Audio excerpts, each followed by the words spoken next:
आज दिनांक 8/8/2025 आज सोमवार आहे आणि पोपरा गावचे माझे मित्र अविनाश मुरलीधर देशमुख हे 15 ऑगस्ट पासून त्यांच्या काही रस्त्याबाबतच्या काही मागण्या होत्या, त्यासाठी ते उपोषणाला बसले होते.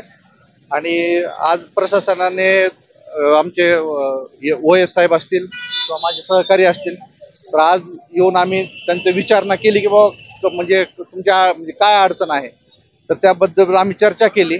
आणि त्यांच्या ज्या अडचणींचा विषय होता ते वरिष्ठांशी आम्ही चर्चा करून त्यांना 2 ते 3 दिवसामध्ये त्यांचे जे मागण्या आहेत आणि त्यांचे जे अडचण आहे ते आम्ही कुठल्या अटीवर आता त्यांचं काही कामासंदर्भात काही बिल हे राहिलेले होते, प्रलंबित राहिलेले होते, तर ते आता त्याच्याबद्दल हे करून आम्ही वरिष्ठांशी चर्चा करून राहिलेले प्रलंबित बिल आम्ही त्यांना देऊन टाकू. आज 15 ऑगस्ट पासून उपोषणाला बसलेले आमचे देशमुख भैया. आज 2-3 दिवस सुट्ट्या असल्यामुळं मी बाहेरगावी होते, मलाही माहिती नव्हतं.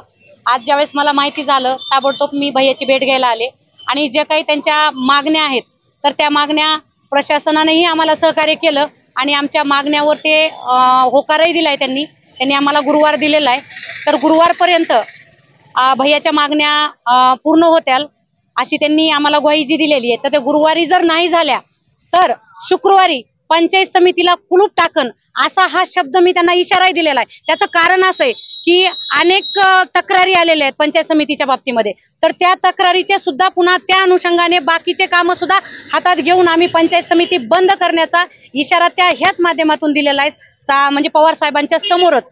त्याच्यामुळं आता इथून पुढं जे काही पीडित लोक आहेत आणि ज्यांचे काही कामं अडखळलेले आहेत तर ते कामं प्रशासनाकडून व्यवस्थित होतील ही अपेक्षा या माध्यमातून करते.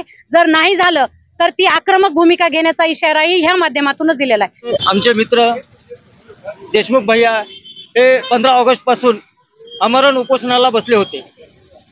प्रशासकीय काही तांत्रिक अडचणीमुळे त्यांच्या बिलाला उशीर झाला. आता आम्ही संबंधित विभागाचे इंजिनियर यांच्याशी चर्चा करून हा प्रश्न मिटवण्याचा प्रयत्न केला आणि तो प्रश्न आज जवळजवळ मिटलेला आहे. येत्या गुरुवारपर्यंत पंचायत समितीच्या वतीने झालेली तांत्रिक अडचण दूर करून संबंधित गुत्तेदाराला हे न्याय देण्याचा प्रयत्न पंचायत समितीने शब्द दिला आहे. त्याबद्दल आम्ही सर्व अधिकाऱ्यांचे आभार मानतो आणि हे उपोषण संपले.